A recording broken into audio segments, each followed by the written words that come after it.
নমস্কার বন্ধুরা, জ্যোৎস্নার রীতিকথায় আইটি নতুন পর্বে তোমাদের সকলকে স্বাগত জানাই। বন্ধুরা, সামনেই আসছে কৌশিকী অমাবস্যা।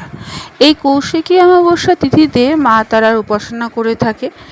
তার কাছে মনের বাসনা জানালে সেটি নিশ্চয়ই পূরণ হয়, কিন্তু সকলের পক্ষে পুরোহিত নিয়ে পুজো করানো বা মন্দিরে গিয়ে পুজো করা সম্ভব হয় না।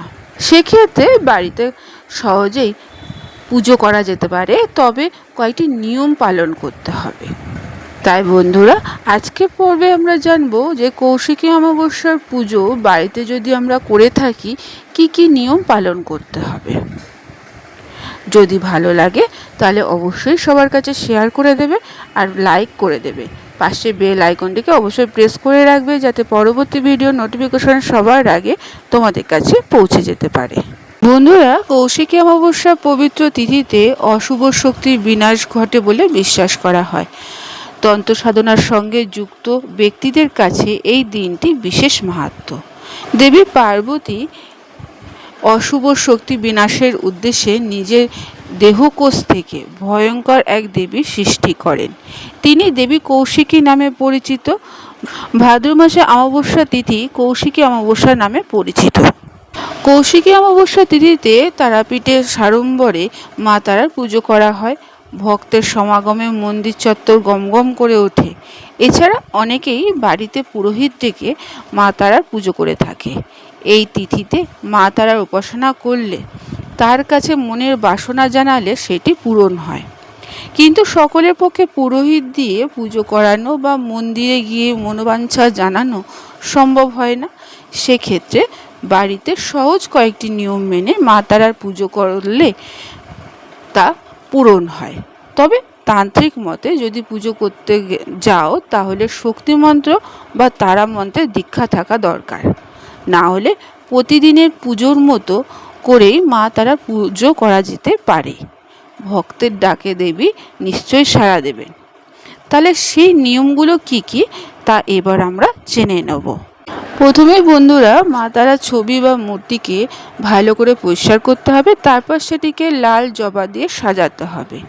লাল জবার মালা দিতে পারলে খুবই ভালো হয়, তবে অন্যান্য ফুল দিয়ে মালা করে দেওয়াও যেতে পারে। দ্বিতীয়ত, দেবীর ভোগে 5 রকম ফল ও 5 রকম মিষ্টি দিতে হবে। এই দিন উপবাস রেখে দেবীর পুজো করতে পারলে খুবই ভালো হয়, তবে উপবাস না রাখলেও নিরামিষ আহার গ্রহণ করা কাম্য। স্নানের পর শুদ্ধ বসনে দেবীর পুজো করা যেতে পারে। পুজোর সময় ঘিয়ের প্রদীপ জ্বালাতে হবে। ভক্তি ভরে মা তারার পুজো করার পর নিজের মনোবাসনা জানাতে হবে। কৌশিকী অমাবস্যার দিনে বাড়িঘর পরিষ্কার রাখবে। এঁঠো বাসন জমিয়ে রাখবে না, এতে মা তারা রুষ্ট হবে। এই ছোটোখাটো কয়েকটি নিয়ম তোমাদের পালন করলে বাড়িতে সহজে মা তারার পুজো করা যেতে পারে। বন্ধুরা, বিশুদ্ধ সিদ্ধান্ত পঞ্জিকা অনুসারে কৌশিকী অমাবস্যা তিথি শুরু হবে আগামী 22শে আগস্ট 2025 শুক্রবার বেলা 11:58 এবং সমাপ্ত হবে 23শে আগস্ট 2025 শনিবার বেলা 11:37। তবে গুপ্ত প্রেস পঞ্জিকা অনুসারে কৌশিকী অমাবস্যা তিথি শুরু হচ্ছে আগামী 22শে আগস্ট 2025 শুক্রবার বেলা 11:54:17 এবং এই তিথি শেষ হবে 23শে আগস্ট 2025 শনিবার বেলা 12:22:42। কৌশিকী অমাবস্যার নিশি যাপন, কালী পুজো, পিতৃতর্পণ, শ্রাদ্ধকর্ম করা যাবে 22শে আগস্ট। আবার উদয় তিথি মেনে 23শে আগস্ট স্নান দান করা যাবে। এই দিন কুশাগ্রহিণী অমাবস্যা নামেও পালিত হবে। এই তিথিতে পবিত্র নদীতে স্নান করে দান পুণ্য করার প্রথা প্রচলিত রয়েছে। এই তিথিতে কুশ একত্রিত করার প্রথা রয়েছে, তাই একে কুশাগ্রহিণী অমাবস্যা বলা হয়। বন্ধুরা, এই তিথিতে কুশ তোলা হয়, এছাড়া বছরভর কুশ তোলা হয় না। বন্ধুরা, আজকের পর্বটি এখানেই শেষ করলাম। এতক্ষণ আমার ভিডিওটি দেখার জন্য ও শোনার জন্য তোমাদের অসংখ্য ধন্যবাদ।